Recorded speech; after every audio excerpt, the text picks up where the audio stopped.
They say a typical male can expect to live some 70 years. But when you break it down, how much of that time is spent actually living? I spend 8 hours a day sleeping, or waiting for sleep to come. So right there's a third of my life left on the shelf. And being awake is not all that much better. Most of my day is made up of a series of unremarkable moments. I spend a good 45 minutes every morning getting ready. But ready for what? And there's another 20 or so minutes lost stopping to get my mandatory morning cup of coffee. We all stand in line for caffeine when what we really lack is adrenaline. It's now time for your updates on the 8s with Roger Schulman. And then there's the hour of my life I'll never get back, bogged down in the coma that is my morning commute. I try to let my mind wander, but it never gets very far. Each train of thought quickly derailed by the consuming quest to be on time. It's now time for your updates on the 8s with Roger Schulman. It's 8:14 and 58 seconds. On time to a place that as soon as I get there, I start wondering how soon until I get to leave.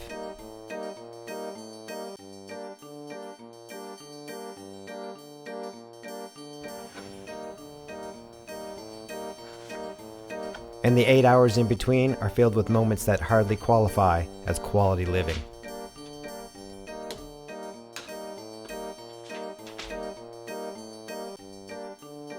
And then, at the end of those 8 hours, I head home, repeating my morning in reverse, fatigue only thickening my lifeless fog. So, how much of my day is spent actually living? That's easy. I can count the minutes on one hand. 4.5.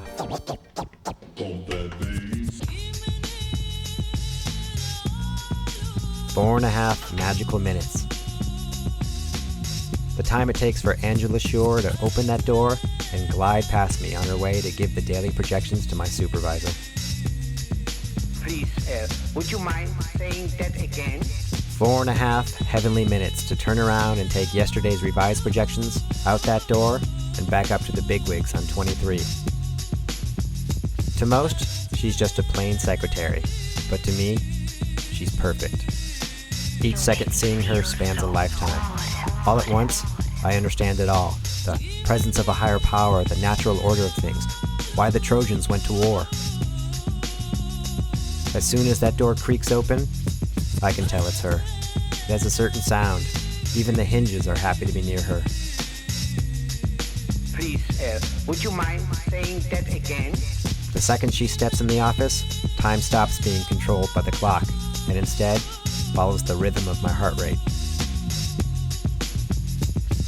I have to be careful not to get too excited, or she'll be gone too quickly, and I will be dead again for another day.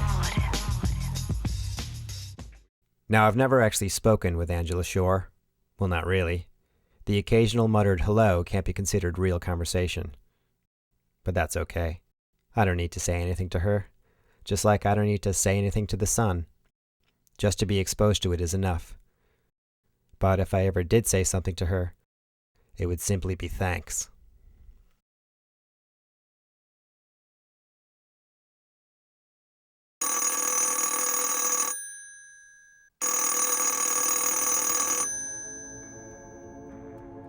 Well, my dad didn't make it to 70. But then again, he never was your typical male. So I need to head home for a while, be with my mom, help her sort through some things. It's time I made some changes in my life. I may not have been sleeping, but that was my wake-up call. That'll be me someday. Hell, that's me now. So this will be my last day at work. I don't think anyone will really care or even notice. It's sad that I've been here for more than 2 years and it takes less than 2 minutes to remove any trace of me. That's alright, because this place gave me the best part of my day. Those fantastic 4.5 minutes when all there was right then, not wanting to be anywhere else. And that's more than a lot of people get.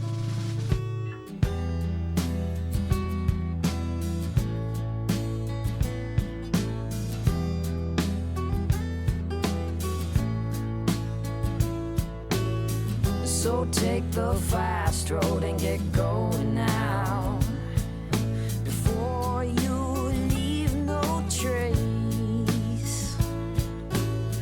The time in this place was closer than my friends. Remember my eyes, not my face.